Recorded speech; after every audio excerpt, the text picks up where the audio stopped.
नमस्कार दोस्तों, मैं डॉक्टर पवन वासनीवाल आपका स्वागत करता हूँ, वेलकम करता हूँ। दोस्तों अपन बात करते हैं बच्चों की, तो बच्चे भगवान का रूप माना जाता है।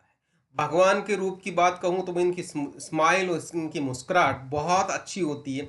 इनकी स्माइल और मुस्कुराहट देखते ही हमारे पूरे दिन की थकान उतर जाती है और हम सब कुछ भूल जाते हैं। हमें इनके साथ खेलने की इच्छा होती है। लेकिन ये बच्चे यदि थोड़ा सा भी मुरझा जाए, मीन्स बुखार हो जाए, चाहे वो बुखार वायरल की वजह से हो, चाहे किसी दूसरे वजह से हो, चाहे वैक्सीन लगाने की वजह से हो, इन सभी रीजन से जो बुखार आती है, उन बुखार के को हम किस तरह से ट्रीट करते हैं, तो आपके मन में एक शब्द आता होगा, पैरासीटामोल दे दो बच्चे को।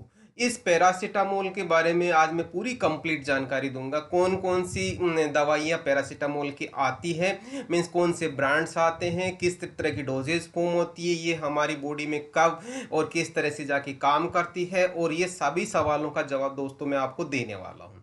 तो उससे पहले मैं बात करूंगा दोस्तों, यदि आपने चैनल को सब्सक्राइब नहीं किया तो चैनल को सब्सक्राइब जरूर कर लें और बेल आइकन को इनेबल कर लें। दोस्तों मेरे द्वारा बनाए हुए जो भी आपको वीडियो सर्च करना है तो यूट्यूब या गूगल करेंगे, हैशटैग पवन वासनीवाल लिखेंगे तो आपको मेरे द्वारा बनाए हुए सारे वीडियोज की लिस्ट आ जाएगी। यदि आपको टॉपिक ढूंढना है तो हैशटैग पवन वासनीवाल के साथ में वो टॉपिक जरूर लिख दें, ताकि आपको इमीडिएटली वो वीडियो आपके सामने आ जाएगा। और अब मैं दूसरा बात कहूँगा, एक डॉक्टर वासनीवाल क्लासेस के नाम से भी एक दूसरा वीडियो चैनल भी बनाया हुआ है, जो ये आप अपने दोस्तों को, अपने फ्रेंड सर्किल को वो भी शेयर कर सकते हैं। इस पे कंप्लीटली क्लासेज या मतलब थ्योरी क्लासेज डाली जाती है। अब मैं बात करूंगा सबसे पहले कि पैरासीटामोल कैसे काम करता है। दोस्तों जनरली पैरासीटामोल की जो टेबलेट आती है वो टेबलेट पर्सन को दी जाती है, पेशेंट को दी जाती है, और वो ओरली लेता है। ओरली लेने के बाद हमारे स्टमक में जाता है, वहाँ उसका सॉल्यूशन बनता है, मतलब उसकी सॉल्युबिलिटी बनती है, और सॉल्युबिलिटी के साथ में ड्यूडोनम में जाके उसका एब्जॉर्प्शन होता है, और एब्जॉर्प्शन होने के बाद में वो ब्लड सर्कुलेशन में जाता है, एक्शन देता है, और वो एक्शन आता है दर्द से आराम या टेम्परेचर डाउन होना, मतलब जिसको अपन बोलते हैं एंटीपायरेटिक एक्शन और एनाल्जेसिक एक्शन। ये सारे के सारे एक्शन इस तरह से होता है। अब मैं बात करूंगा यहाँ पे यूजेज की। तो यूजेज की जब भी बात करेंगे तो दोस्तों यहाँ पे मसल्स में किसी भी तरीके का दर्द होता है उस दर्द में काम आता है, माइग्रेन में काम आता है, सिर दर्द किसी भी तरीके का हो उसमें यूज किया जाता है, बुखार मतलब टेम्परेचर डाउन करने के लिए यूज किया जाता है, डिस्मेनोरिया में यूज किया जाता है, जो जनरली क्या होता है, पैसे मेंस्ट्रुअल साइकिल के टाइम पे जो दर्द होता है उसको हम डिस्मेनोरिया बोलते हैं, और ओस्टियो आर्थराइटिस में भी इसको यूज किया जाता है। ओस्टियो आर्थराइटिस दोस्तों क्या होता है, जो जॉइंट्स में क्या होता है, कार्टिलेज क्या धीरे धीरे घिस जाती है, जिसकी वजह से वहां पे इन्फ्लामेशन और दर्द होने लग जाता है। तो ये अच्छी तरीके से इसको क्या करता है, ट्रीट करता है। ओके, अब मैं बात करूंगा दोस्तों पैरासीटामोल टेबलेट के यूज की। तो इसका जब मैं बात करूंगा तो इसके साथ में कंपैरिजन करूंगा पेरेस्प्रीन की। एस्प्रीन और पैरासीटामोल जब दोनों हम बात करेंगे तो एक जनरल जो साइड इफेक्ट आता है वो गैस्ट्रिक इरिटेशन, जिसको गैस्ट्रिक जलन बोलते हैं, और पेट में घाव हो जाता है, मतलब अल्सर हो जाता है। एस्प्रिन को इन दोनों सिचुएशन में हम नहीं दे सकते, लेकिन पैरासीटामोल में इन दोनों सिचुएशन में हम दे सकते हैं। मतलब ऐसा पर्सन जिसको सिर दर्द वगैरह इस तरह की हो और उसको क्या गैस्ट्रिक इरिटेशन या पेप्टिक अल्सर की जैसी प्रॉब्लम हो या ब्लीडिंग की प्रॉब्लम हो, उस सिचुएशन में भी हम पैरासीटामोल दे सकते हैं। अब मैं बात करूंगा, जैसा आपको पता है पैरासीटामोल ओटीसी ड्रग है, इसको यूज करते हैं। ओटीसी का मतलब होता है ओवर द काउंटर, मतलब आपको ये हर मेडिकल स्टोर में बिना प्रिस्क्रिप्शन मिल जाएगी, और इसको शिशु से लेके छोटे बच्चों, किशोर, वयस्क, और क्या कहूँगा ओल्ड एज पेशेंट या प्रेग्नेंट लेडी या बच्चे को दूध पिलाने वाली मदर, इन सभी में हम इसको यूज कर सकते हैं। जबकि कई सिचुएशन ऐसी होती है जहां पे हम एस्पिरिन यूज नहीं कर सकते, लेकिन इस ऐसी सिचुएशन में भी हम क्या कर सकते हैं, पैरासीटामोल को यूज कर सकते हैं। कहने का मतलब पैरासीटामोल बहुत सेफ ड्रग है, बच्चों से लेके, प्रेग्नेंट लेडी से लेके, ओल्ड एज पेशेंट से लेके, मदर से लेके। तो कहने का मतलब आप इसको यूज कर सकते हैं। मेरी यहाँ पे एक आपको सजेशन रहेगा कि आप डॉक्टर की सलाह से ही दवाई लें। इसमें कौन कौन सी सावधानी रखनी चाहिए दोस्तों, जो प्री मेच्योर बच्चा होता है जिसका 2 साल 2 किलोग्राम से वजन यदि कम है तो उसको जनरली नहीं दी जाती।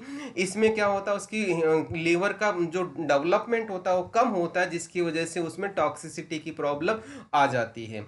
दूसरा, इसको क्या करता है जनरली, रोमेटॉइड आर्थराइटिस जो ऑटो इम्यून डिजीज होती है, वो डिजीज, उस डिजीज में भी इसको जनरली नहीं दिया जाता है, क्योंकि इसका इफेक्ट उसमें नहीं होता। जनरली इसमें दर्द होता है लेकिन इसमें पैरासीटामोल काम नहीं करती। दोस्तों अब मैं बात करूंगा यहाँ पे इसकी कौन कौन सी डोजेज फॉर्म आती है। डोजेज फॉर्म का मतलब टेबलेट, कैप्सूल, इंजेक्शन, इन सभी की बात करने वाला हूँ। तो सबसे मैं पहले बात करूंगा टेबलेट की।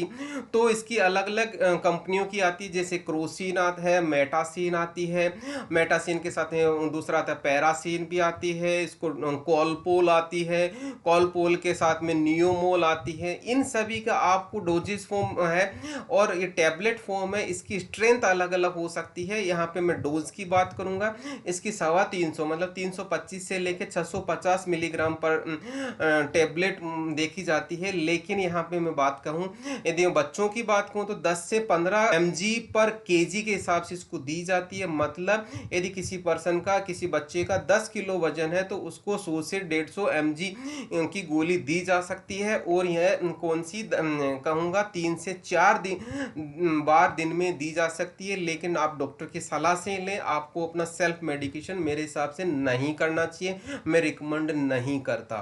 उसके बाद मैं बात करूंगा दोस्तों ओरल सस्पेंशन की, जो जनरली बच्चों के लिए आती है और ये उन बच्चों के लिए दी जाती है जनरली जो गोली नहीं ले सकते हैं, जिसमें क्रोसिन आती है, क्रोसिन में भी डबल स्ट्रेंथ आती है, कोलपोल की भी सिरप आती है और यहाँ पे मेटासिन की भी। ये सारे के सारे सस्पेंशन फॉर्म में होते हैं जिनकी अलग अलग स्ट्रेंथ होती है। अब मैं बात कहूंगा यहाँ पे कितनी डोज लेनी चाहिए।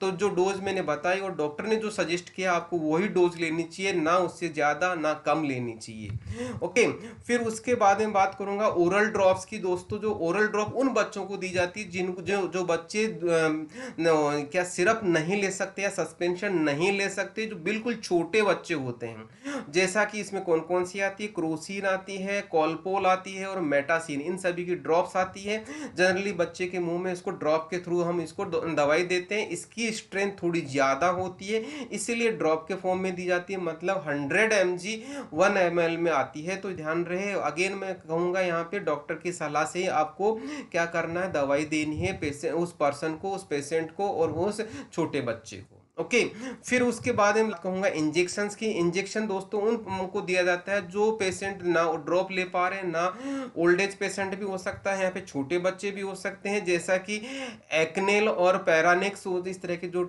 किसके पैरासीटामोल के क्या इंजेक्शन आते हैं जो मार्केट में अवेलेबल है। इसके अलावा बहुत सारी कंपनियों के अवेलेबल है। मैं बात करूंगा नेक्स्ट सपोजिटरीज की, जो रेक्टल रूट के थ्रू दी जाती है, जो छोटे बच्चों में प्रीफर की जाती है।